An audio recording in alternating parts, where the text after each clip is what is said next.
aspetto mai. Kairos te. Quizás kai kalos itate te aftin affabada technis.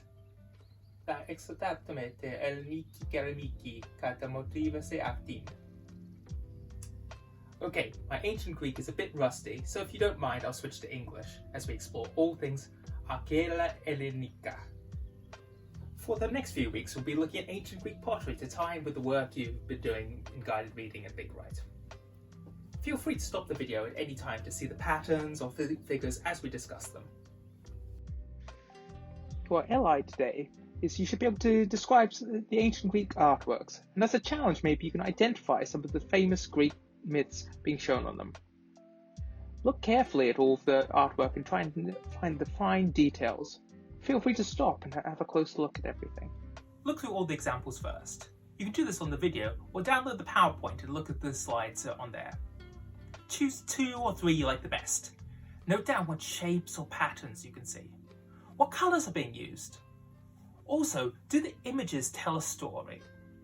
As you learned last year with the ancient Egyptians, paper, or papyrus in that time, was a very rare and expensive commodity.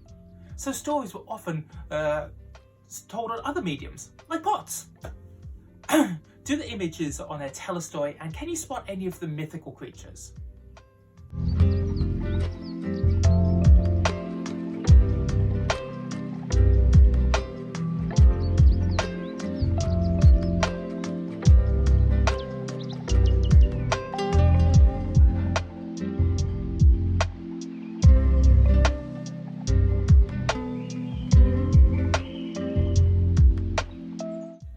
Stop the video now and finish noting down what you can see. You can use this template here as an example. For activity 2, you need to split your page into 4.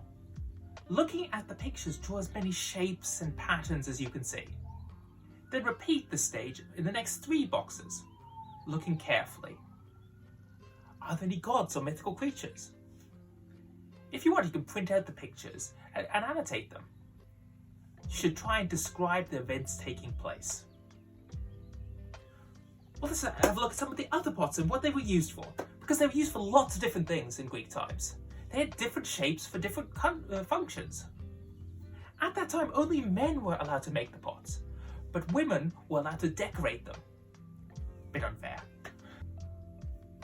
Initially, while learning, they were decorated with geometric shapes, as these were the easiest to make. After that, they used figure pottery. After firing the pots in the kiln, they painted on the white and purple details. Then finally, the red figure technique was invented, around 530 BC. This time, the rest of the pot was painted with slip, the black parts, and then the details on the figures were added later.